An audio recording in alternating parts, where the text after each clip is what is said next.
नमस्कार बच्चों, आज हम पढ़ेंगे बीए पार्ट सेकंड का फर्स्ट पेपर मैथिली शरण गुप्त।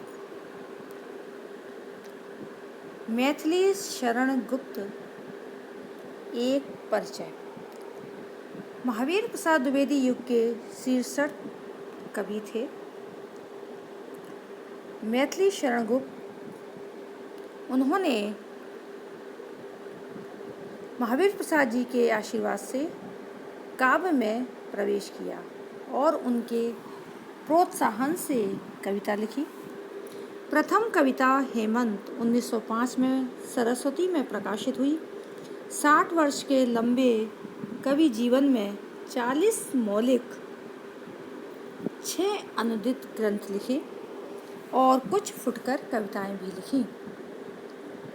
युगीन परिवेश और भारतीय नवजागरण।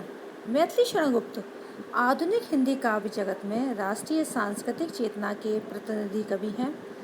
उनका संपूर्ण काव्य उस युग की राष्ट्रीय और सांस्कृतिक चेतना विकास के प्रत्येक चरण से प्रभाव ग्रहण करता गया और हिंद नवजागरण को अपना योगदान देता है।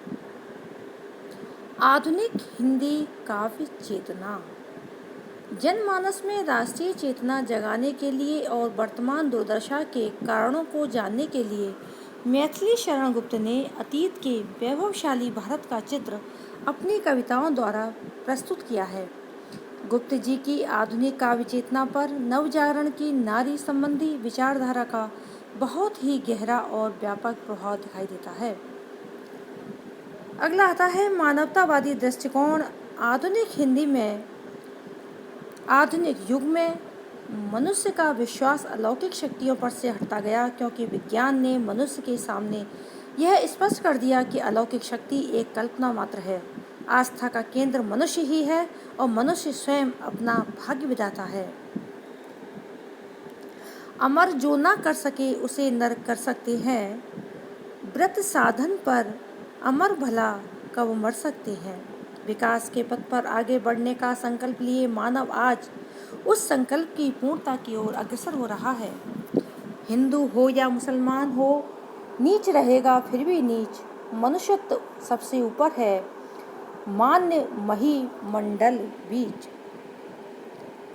मनुष्य की श्रेष्ठता उसके किसी जाति या वर्ण में जन्म लेने से नहीं, बल्कि उसके शीर्ष शौर्य, पराक्रम और योग्यता के बल पर निर्धारित होनी चाहिए। गुप्त जी ने मनुष्य के श्रेष्ठ तत्व को पहचानने की एक नई दृष्टि देने का प्रयास किया है।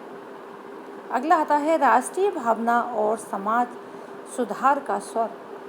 स्वदेश की महिमा गुप्त जी ने अपनी रचनाओं के अनेक प्रसंगों में गाई है। स्वदेश संगीत में संकलित गुप्त जी की कविता नीलांबर परिधान हरित पट पर है शोभित है। स्वतंत्रता आंदोलन के युग में भारतीय जनता के कोटि-कोटि कंठों से गाई जाती है। विदेशी शासन के विरोध में स्वतंत्रता आंदोलन ने संघर्ष का रूप धारण किया था। ऐसी स्थिति में गुप्त जी की राष्ट्र प्रेम की भावना से लिखा गया काव्य भारत भारती प्रकाशित हुआ। हम कौन थे, क्या हो गए और क्या होंगे अभी, आओ विचारें आज मिलकर ये समस्याएं सभी। राष्ट्रीय भावना से उत्प्रोत मैथिली शरण गुप्त जी की रचनाएं हिंदी साहित्य में अपना अद्वितीय स्थान रखती हैं। धन्यवाद।